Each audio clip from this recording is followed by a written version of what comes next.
and ran off somewhere, and we're trying to find him in the dark of night, Iran time. Really dramatic stuff. We had a warthog go down in the Persian Gulf today too, or actually hours and hours ago, but we're just finding out about it.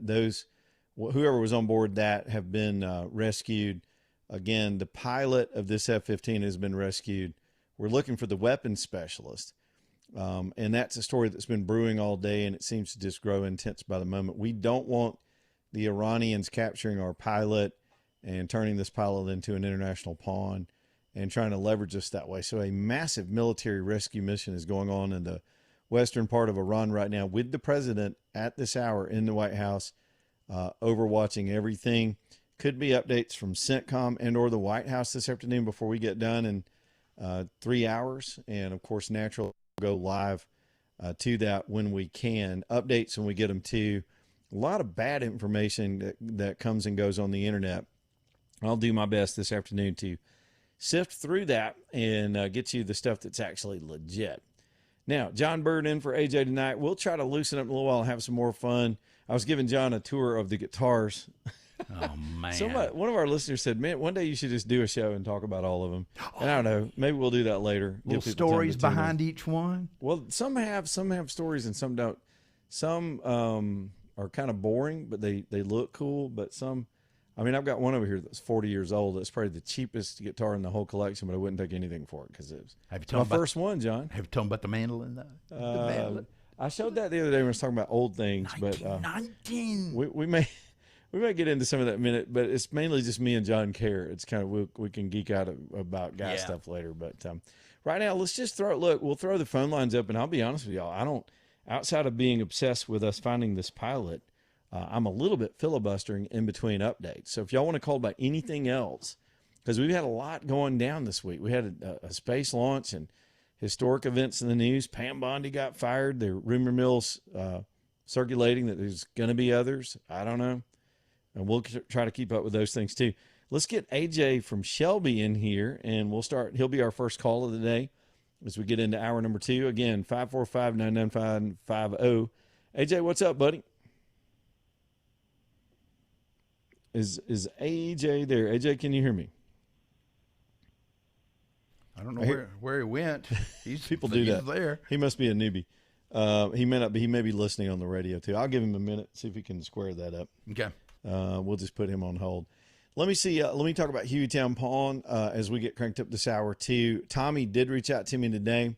They're going to have. They're going to be open as normal hours on Saturday this weekend, and they just got. Y'all don't freak out and start running over there because he may be closed before you can get there. But this is one of the more popular things that he has put on sale in a while. They've just gotten a new shipment that just hit the ground of the AR-12s. Are y'all listening to what I'm saying right now? Those are AR shotguns. I'm a little jealous because there's no way I can get over there, and I know he's going to sell them out. He's only got 10 or 15. They're hard to get, and they're in that sort of bronzy, some people call it desert color, that became so popular after the first Gulf War. These are AR-12s. They just hit the floor. He actually said late yesterday they've got a limited quantity, and they're going to get rid of them, and here's the part that's going to make them sell. These things are cool looking. I mean, if nothing, they just look cool sitting with your other guns in your gun safe. But these things are only $279. What a deal. What a bargain. AR-12s, 12-gauge AR-style guns. Can't beat that in case you need something like that. Nobody actually needs that, I guess. If you just want it, great price, good-looking guns. And look at everything else he's got. He's got a handful of those Glocks. Those are always popular. He'll get a couple hundred of those in, previously owned by law enforcement agencies. And he's got a handful. I asked him, I said, you got any of those left? Because people keep asking about it. He's got a few. Don't know all the calibers, but those had been on sale for $399. And here's the thing, and I don't know if Tommy wanted me to tell you, but I'm going to tell you anyway. The next round he gets of those law enforcement Glocks, those previously owned by LE agencies, they're not going to be $399. The batch prices have gone up. It's just hard to get a Glock of any value at that price. So, but he's keeping the price on these. The next batch he gets in will be more expensive. So take him up on it while he's got a few of those left too. If you want to ride over to Hueytown, go to Brook Lane Drive and see him at Hueytown Pawn. It's Hueytown Pawn, again, Brook Lane Drive in the fine hamlet of Hueytown. Go see all the guys over there, and look around at the other stuff they've got in the store as well. Big, huge gun counter and a lot of other interesting things. It is a pawn shop, Hueytown Pawn. All right, let's go back to the hostage rescue efforts. Man, I'm just thinking through what the pilot may be thinking right now. They had Joey Jones on Fox News a little bit earlier in the day. As y'all know, he was severely wounded in combat and very straightforward. I love the way he communicates. I like that guy. But he said one of the questions, it was one of the more fascinating answers I've heard today about this whole episode. They asked him, they said, what are you thinking when you're waiting to be rescued? He's laying there bleeding out with, I think, 4 limbs, and he was almost dead. And he goes, I 100% believed I was going to be rescued. He said, you can't think otherwise. You know the training you've been through. You know what your brothers are doing. You're laying there calculating how the rescue is going to get to you. And he said, wherever this pilot is, wherever this weapons specialist is, they're using their training. They're using the tools that went out of the plane with them, and they believe they're going to get rescued. And I think we've all got to believe that way too, and have some faith in these people that have put forth 33 days now of almost exemplary. It's not 100% efficient, but it's as close as we've ever seen in modern warfare of the effort these young men and women have put forward. And we've never had a conflict like this when we didn't lose an aircraft. So it's amazing this hasn't happened before now.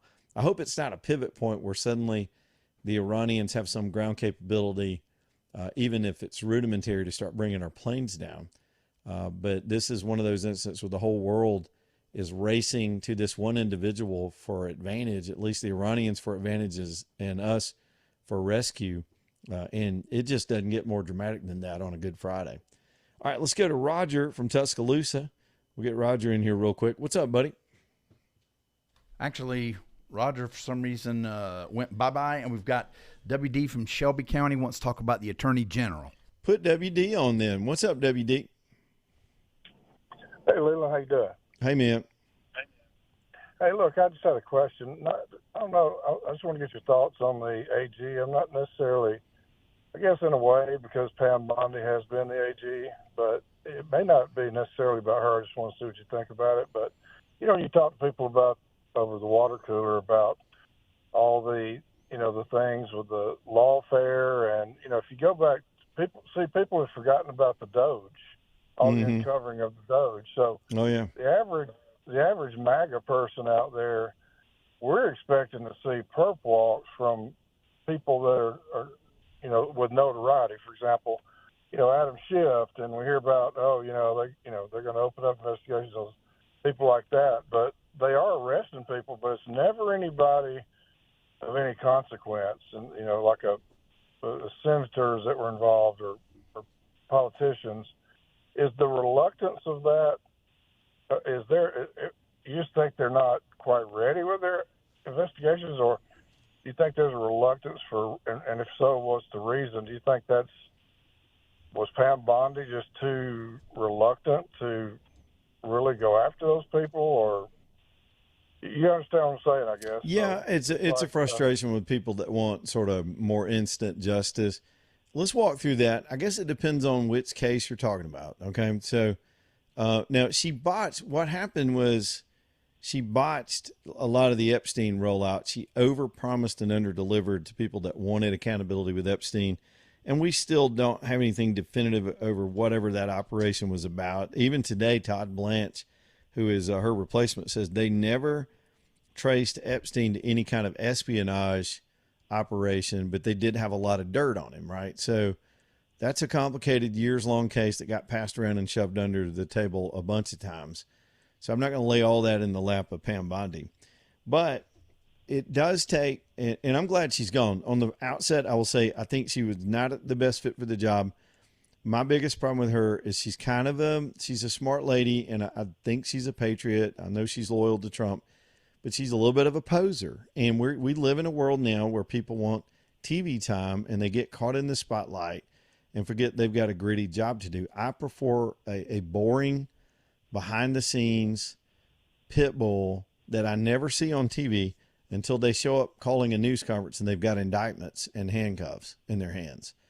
And I don't know if we'll ever see that. And we're living in this sort of social media world where everybody thinks they're a brand now. Everybody thinks they're a personal brand, and all these politicians are doing it too. So my big problem with her, she spent so much time on Fox News. I was like, when the hell is she doing her job? And I think she just didn't have the vigor to pull off the aggressiveness that some of us are demanding, like you're talking about. We want to see some accountability so we can trust government again, that it can police itself. And you're never going to see that from her. I don't think she's that aggressive. So hopefully the replacement, and their names being floated around, I don't know how many of those are viable. Even Ron DeSantis has come up as a possible name in that job, which would be interesting because I think he would be aggressive. This guy's effective. But we'll see who Trump picks. He's going to pick somebody he can get it confirmed. But as far as I think she lost trust of the MAGA base. She got nothing but vitriol from the other people in town, and it's probably the toughest job in Washington. I mean, outside of the president itself, AG, even a state attorney general, it's one of the tougher jobs to handle. If you're going to do your job right, you got to make enemies, even in your own party. But I'm with you. I want people to be arrested and held accountable. Now, having said all that, it takes a while to build a case. You can't just run out and indict people because you think they're guilty and then hope to make a case after you've indicted them, because you'll never get them to jail. You'll never get them to trial that way. They'll get off. You got to put together airtight cases. Some of the big shots they're going after will have very expensive lawyers that know how to get them off the hook. And so especially RICO cases and complex cases where you've got people conspiring, that's a whole lot to do when you're in that job, and it takes more than 13, 14 months. Yeah, so I was honestly, the Epstein case, in my opinion, is not even as high on the totem pole as some of the others. For example, James Comey, Adam Schiff, those kind of things. The Doge people, the people, I want to know who's on the receiving end of some of those fictitious things that Doge uncovered that our tax money was going to. We never hear about that. And if we do, it's always a lower level person. That was my point. And Doge was going after the low hanging fruit, right? I agree 100%. She was doing mafia, basketball rigging news conferences where they were rigging sports betting and stuff like that. Doge, some of that was just waste and legalized corruption. I mean, the left and the people, the big insiders and the globalists, with some of the Doge cuts and waste that they found, I don't know that you could actually attach a criminal law to some of it, but they were abusing the system as it existed, or funneling money legitimately through, say, USAID to get it then to make it eligible so they could give it to somebody down the road. And they were using these creative schemes that skirted the law, but probably weren't obviously indictable. What we're seeing now, though, coming out of California with J.D. Vance at the head of this thing, they're actually making arrests in California all week long of these huge scam operations that were scamming tax money with fake hospice setups. Again, these aren't big ticket names, but it was millions and millions of dollars. So we're starting to see some arrests being made in that.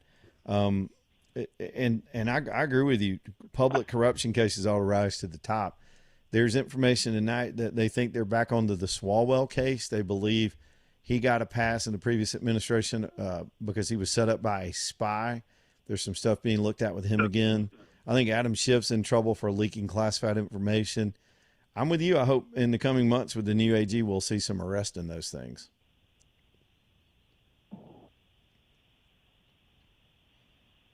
All right, did we lose WD? Hey, man, I appreciate it, WD. I think we had a loose connection there anyway. Let's go to Rick from McCall and get Rick in here real quick. What's up, Rick? Rico. Rick, what's up, buddy? Yeah. Hey. I think about Artemis. We're showing our superiority. We're Artemis. I thought the whole world would be glued to this, but apparently they're not. But I mean, you can't be glued to Artemis. Tiger Woods wrecked his car, Rick. We can't be glued to Artemis. We got to talk about Tiger Woods for the next 2 weeks. Yeah, well, he's got a direct line to Trump. But anyway, I don't That's what he said. That. All right, what you got? All right. So we showed our superiority, technically speaking, right? On Artemis? Right. Well, let's get them home first. We've done that since the 60s, but we really returned to it. I don't know. We already dominated with space, but we're returning to that glory by putting men around the moon again for the first time, and a woman, since Well, we ain't never been that far before. Well, not distance-wise. Yeah, you're right. You're right. It is a milestone for sure.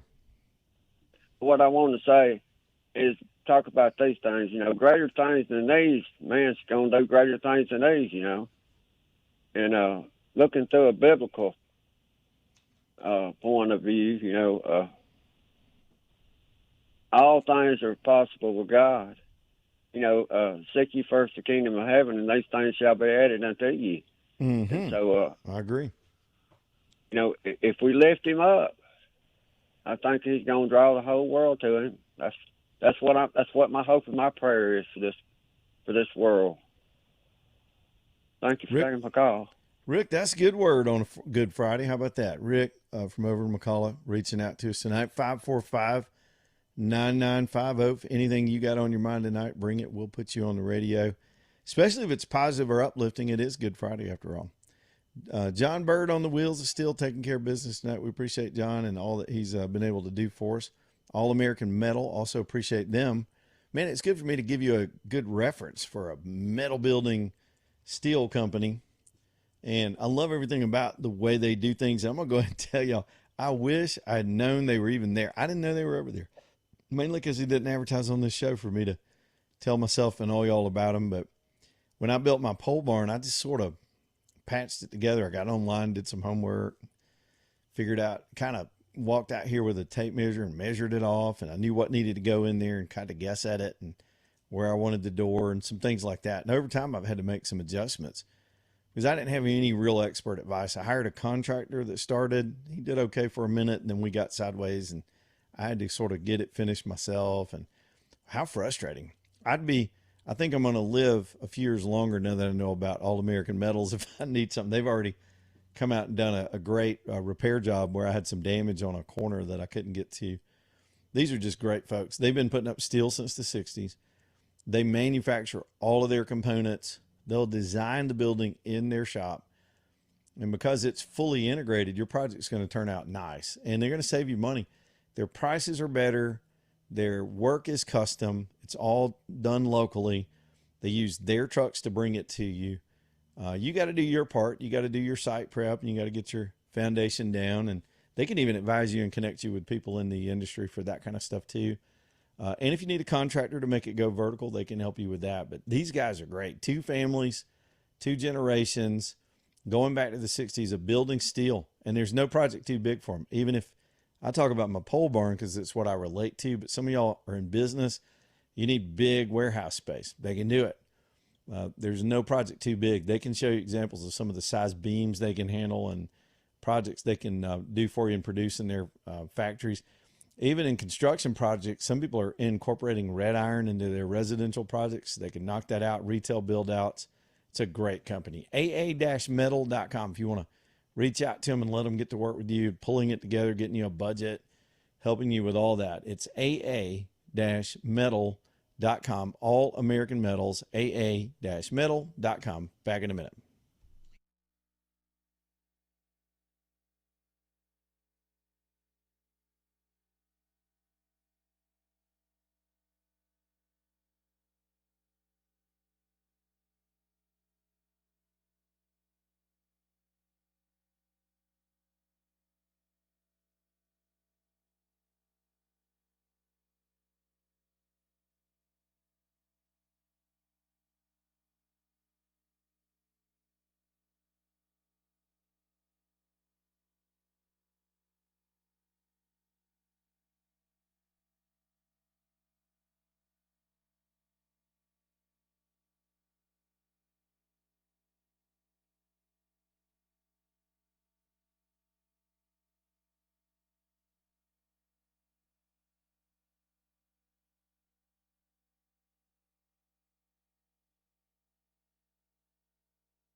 Man, John tells me we are slammed on the phone, so let's Load do it this up. thing. Let's get y'all some. Let's get y'all in here as we wrap up another crazy news week. Who would be next on your list, John Bird? Would that be Bob from Trustville? Let's get Bob in. You got here. it. Bob, what's up, buddy? Yeah, yesterday you were talking about the king and what he had done about giving up the Easter. Yeah, the speech. Easter's message. And yeah, you also alluded to a local newscaster, saying something about a terrorist or something. And I was going through I think it was Citizen Free Press website. It's just a news aggregator, and they had it on there. Oh and yeah, it made national news. It disturbed me, and I was wondering, did they fire her or what's going on? Well, no, they came out and apologized, I guess, on her behalf. I'll tell you what. So the sequence of events was this young newscaster. It's pretty new to the market. She's been in other markets. I forget her name because I don't really watch local TV news much. Ashanti Ford. I was trying to pull it up real quick, and so she closed the newscast quoting somebody that founded the Muslim Brotherhood, which is a terror organization. Now, either she was ignorant of that or was being provocative. It didn't seem like she was trying to be provocative. Apparently, they've got some new tradition of closing with a positive quote, and that was the positive quote of the day was from the Muslim Brotherhood at a time when, all this stuff's in the news and we're at war with a Muslim country. So it was highly, if not stupid, just insensitive. So I think it was the news director, perhaps, or may have been the GM over at 3340. And I've got friends that work over there. There's some good folks over there, but they said, look, wasn't her. We produce these shows and this is one of the things we do. And she's not the one that picked the quote. They didn't tell us who picked the quote, but they said they didn't mean for it to come across that way. And they did apologize. And I'll give them credit for stepping up very quickly and admitting instead of just being hard-headed about it. So, it just further points out that these news anchors are just reading stuff that's put in the teleprompter like Ron Burgundy. But secondly, they weren't sensitive enough to understand how that would be come across in the state of Alabama. All right. Well, it just disturbed me, and I just wanted to know what the story was on it. Yeah, that was pretty much it. I think it was just a boneheaded thing that happened. Things do happen in the news business. I don't think anybody has a big agenda over there, but, unless they decide they want to quote Hitler next week and some other villains, I mean, they might. They might quote Jack the Ripper. I don't know. Maybe they're going with Evil, Dr. Evil. I sent them an email asking them. And that's our news tonight. Remember, Jeremiah $1 million. All right, man. We'll talk to you. All right, thank you. All right, there's Bob and Trustful. All right, I see you over there, TK and Jonathan and Steve. We'll go straight to the phones on the other side of the break. Leland live, Talk 99.5. Y'all hang in there.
Man, it is 3:34. Leland live, talking it on 5. Y'all get on back in here. It does sound like AC/DC. I asked AJ who that was.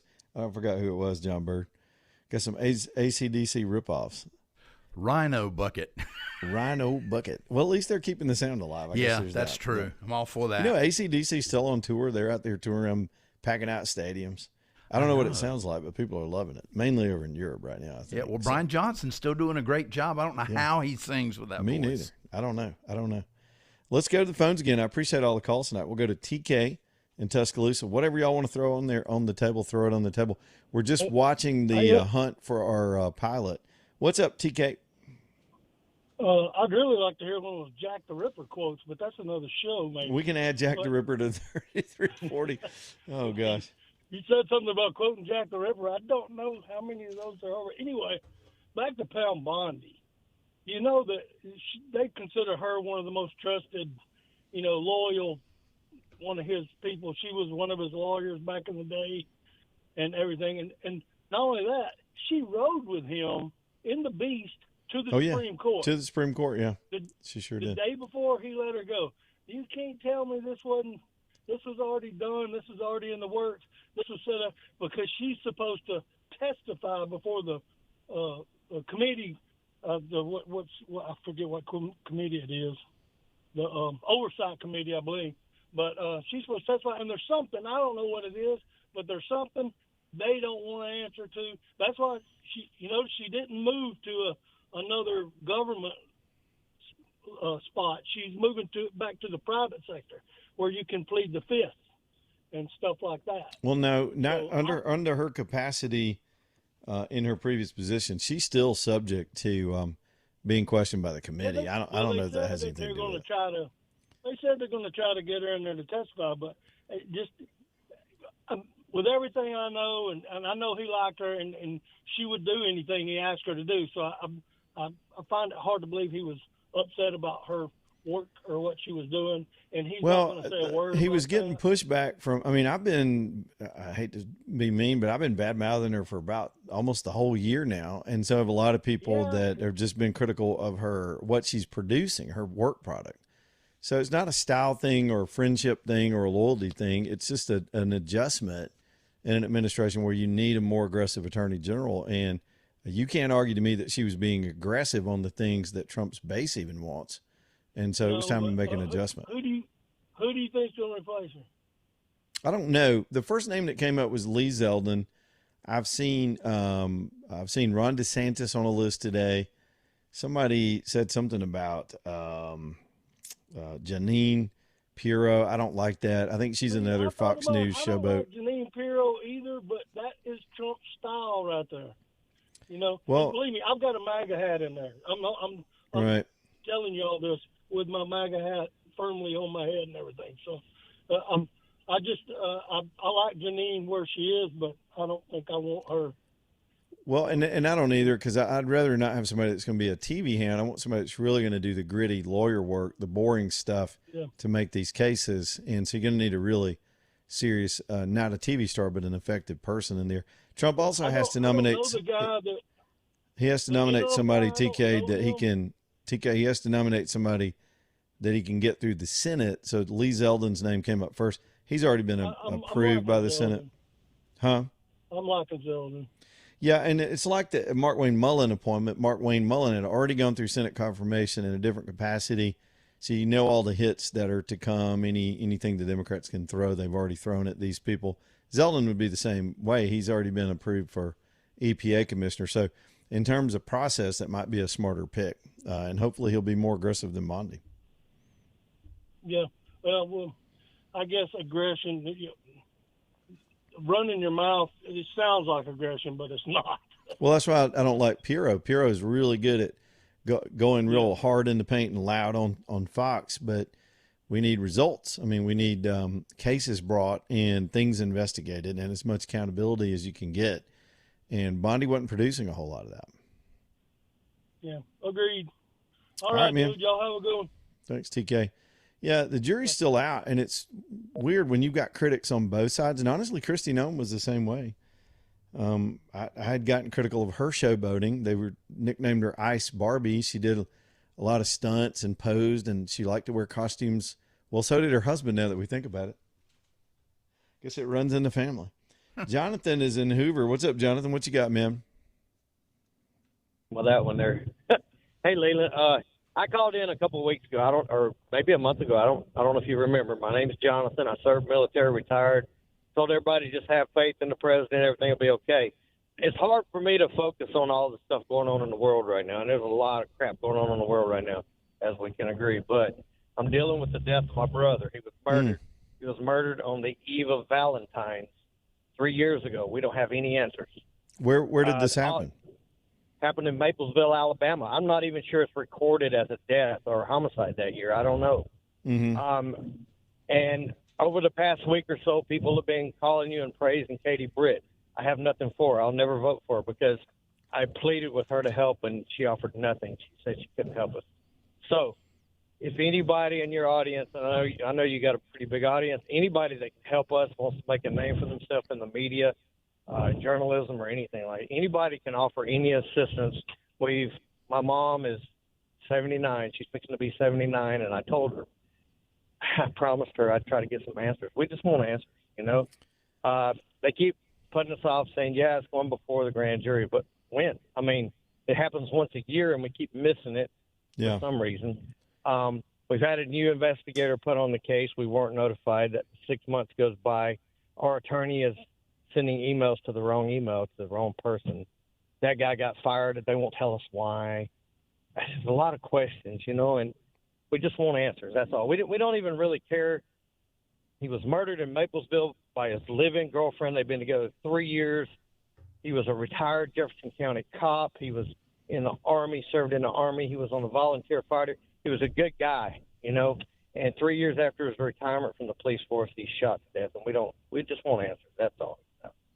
And I don't know what we got to do. I don't know. We had an attorney. He finally gave up, said, look, I can't get answers. You know, we just need some answers. Does that make any sense? I'm just listening to you, and you answered some of the questions I had as you were going along. You sort of backed into what happened. I've been thinking about it, kicking around the idea of calling you back, but you know how things are. You know, you've got life to deal with. And sure. Yeah, I get it. I work at the airport now. I work on airplanes. I'm driving back to my mom and I. We live in Montevallo. We live just below Montevallo, so it's a long drive and stuff, and you got to deal with everything day to day. But I've been debating on. I don't know what to do. What else can I do? You know, but we need answers. At least don't take her before the grand jury. Just turn over the evidence. Let us know. We know he was shot twice. The autopsy guy said we could have an open casket. You know, that's all we know, really. And this was 3 years ago. I think let me ask you some questions. A couple of weeks. Yes, Jonathan, let me just pepper you with some questions and fill in some gaps in my understanding of the story, because I don't remember any details about it. So it's a 3-year-old case. You suspect it was sort of domestic. He was shot twice. I don't know. She's the doctor and she's the psychiatrist. She's a millionaire. She's written like 14 books. And so she's free. She's walking. She's working. She's doing her thing now. She killed my brother, my only brother. Well, I don't want to make any. Let's don't say her name. I don't want to make any accusations because honestly, I would never do that. No. But let's just walk through it. Now, I'm not. You hadn't heard a whole lot of people calling here praising Katie Britt. I'm probably one of her biggest, not personal, but I'm not a big fan of hers. But in her defense, a Senate office doesn't take on murder cases. There's nothing a senator really has to we just want somebody to make a call. I know if you're flailing around. The DA, all DAs will wind up in cases like this where, you know, it's. I've covered a lot of murder trials. I was just texting with a friend, same thing, same kind of experience. You work with a lot of victim families when you do that for a living. And it was a period of my life when I was covering those cases and going to trials and watching things happen. It's always emotional, intense, and you know, until the day of a conviction, even through a death penalty, families are never satisfied with how slow and tenuous the system is. And having your own personal attorney is not. It's nothing like First 48. We found out it ain't nothing like First 48. Not if you're a middle-aged white man, I guess. I mean, I don't know. It wasn't like First 48. What do you mean by that? Nothing like it. I don't even know what you mean by that. What do you mean by it's not like First 48? First 48 on TV, and nobody was ever questioned the First 48. Nobody even It's like nobody cared that my brother died, you know? Well, I'm sure people did, but No. you did. I mean, and you my and the mom, family I tell did. you, she never knew that they argued. You know, we don't understand what happened. We need answers. That's all. Well, I can't imagine in a case that would have had that kind of notoriety that you got a dead person and there wouldn't have been It just some seems kind like of pursuit of the. I questioned the local police officer in Maplesville the week after it happened, and he didn't know of it. I just can't believe that. Well, do you have a police report? It was ruled a homicide. That's all I know. Right, but you need to get a copy of the police report and see what their take is on it. Do you have a copy of the autopsy? Was there an autopsy? Did you order it? It was. It was. Did the DA order it? Have you talked? Yes, it was down in Montgomery. Okay, well, these are the people in charge of the case, and even if you got your own attorney, that's not going to get you in the door any further than. I mean, we want something to hear something.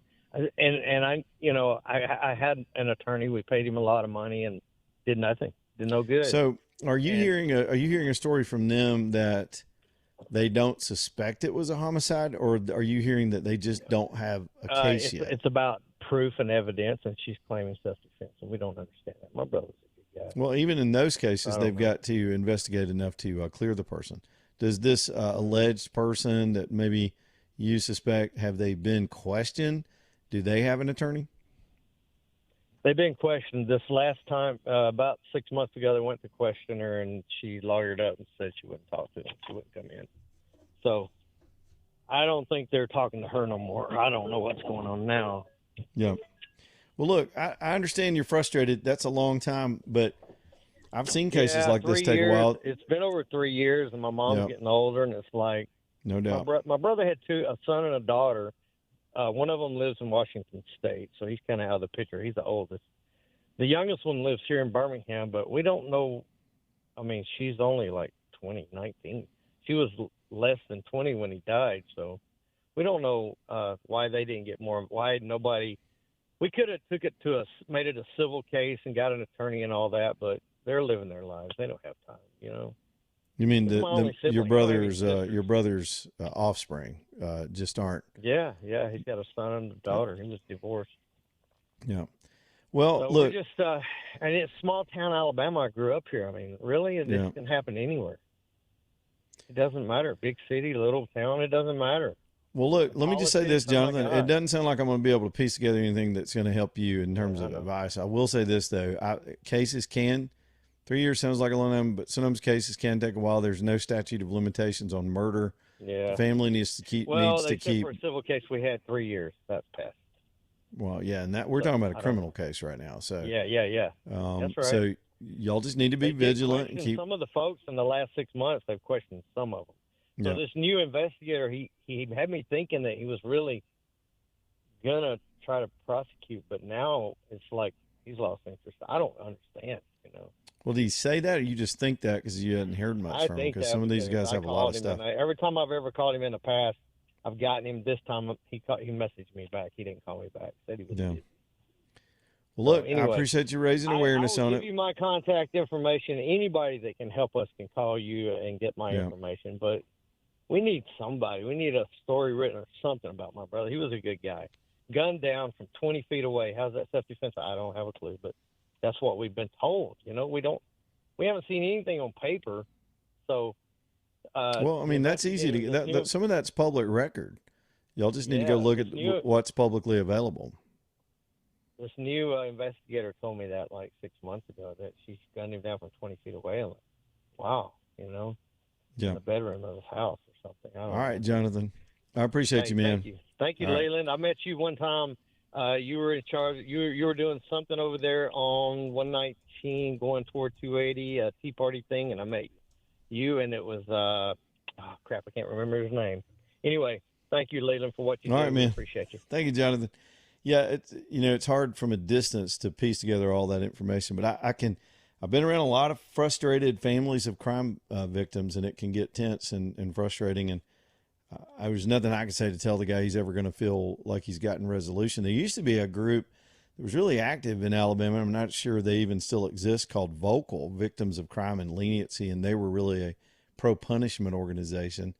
Sometimes they could have group resources to help give you guidance when you're the family member and you feel helpless in these situations. And there are, I've heard stories like that over the years where people are just frustrated with the system. I mean, heck, their whole podcast built around that theme nowadays all over the country. Unsolved murders, skeptical situations, none of that stuff. All right. Okay. Here we go. Let's go to, was it Steve from Shreveport? What's up, Steve? Hey, man, I didn't say Shreveport. I was just kidding, calling it Shreveport. Well, he flat put Shreveport right there on the thing. No, not Shreveport. But, man, that guy's call, I didn't get his name.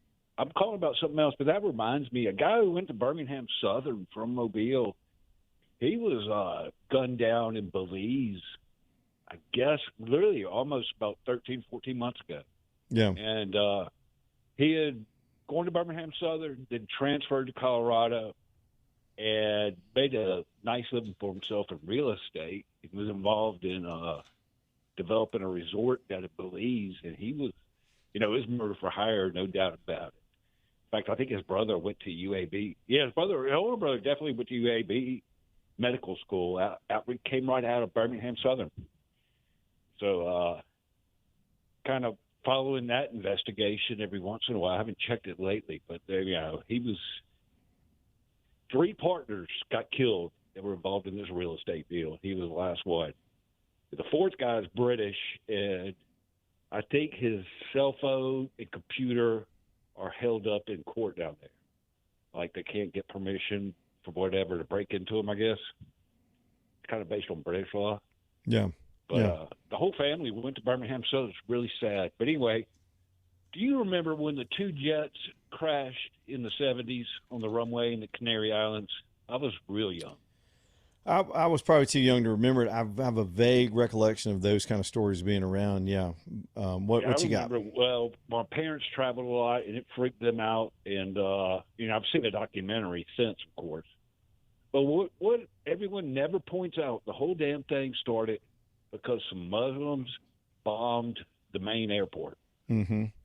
Yeah, it used to be a lot never would have been diverted. They never should have been at the fog and everything. So even in the mid-'70s, I mean, they caused that as far as I'm concerned. If the planes never would have landed at that airport, it never would have happened. Oh, Islam has had a war with modern aviation. That's why we used to take off our shoes and get an X-ray wound up your butt when you try to go on a flight. Almost every security protocol we go through when we go through the airport, it's because of Islam. Period. Done. Yep, what other group has been trying to take out airlines for 50 years in the world? Oh yeah, I remember all that when I was a little kid in the 70s. Yeah, no doubt about it. I mean, I don't think the Amish have ever caused me to have to do anything extra at the security line in my whole life. Hey, Steve, I got to run, buddy. I got to run, man. Okay. We on a break. We are on a break.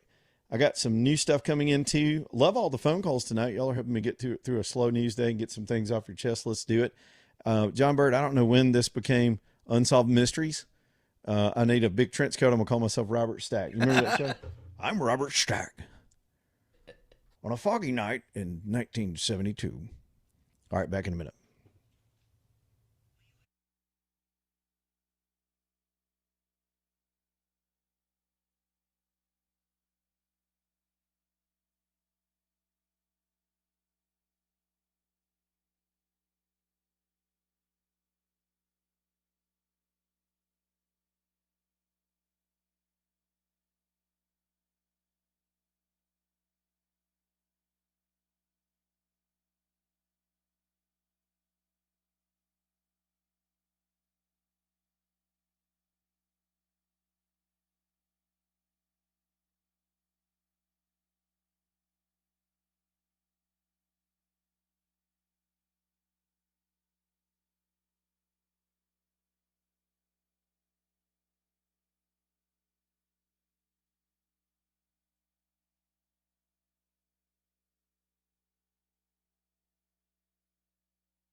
All right, 3:55. Still waiting on word from CENTCOM or the White House on this search and rescue mission in Iran. Pretty dramatic day with all that. Updates when we get it. Lots of phone calls today, so let's get back on those. We'll start with JJ for this segment over here on the phone lines. What's up, JJ? Hey, Leland. This is sort of like a local call on the bill that the Alabama legislature passed. To officially rename the Gulf of Mexico the Gulf of America. They passed it, but I understand Kay Ivey hasn't signed it yet because she's in the hospital. Is it? This might sound cruel, but could they take some important bills over there for her to sign if she's not too sick? I mean, she's recuperating. They keep saying, but it dies after 10 days, doesn't it? Yeah, unless she's on deathbed, they're not telling us. I think they're just presuming she's going to be out in time to do more ceremonial signings over there at the governor's office. The law doesn't say she's got to be in the governor's office, so they could if it was that urgent. There's probably a balancing act where they don't want to be disruptive to her health care and dragging all these bills to the hospital bed and set that precedent. Yeah, that's an important bill because of the reason it was. He did it in the first place, and all of that, you know. Well, I think if they were pushing a deadline and the whole thing was going to fall apart, they'd be in an Uber over there to get her the legislation. But I think they're presuming she's going to be available to do it probably next week. And will it be a big deal if they pass the 10 days? Can they just kind of renew it, or do they have to go through a whole process again? I don't know on that particular. It'd be similar to a pocket veto where they'd probably have to.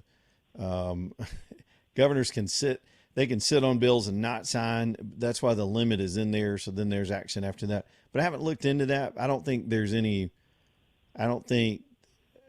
she's intentionally not doing it. The two just happen to happen at the same time. Right. I understand. Yes. Yeah.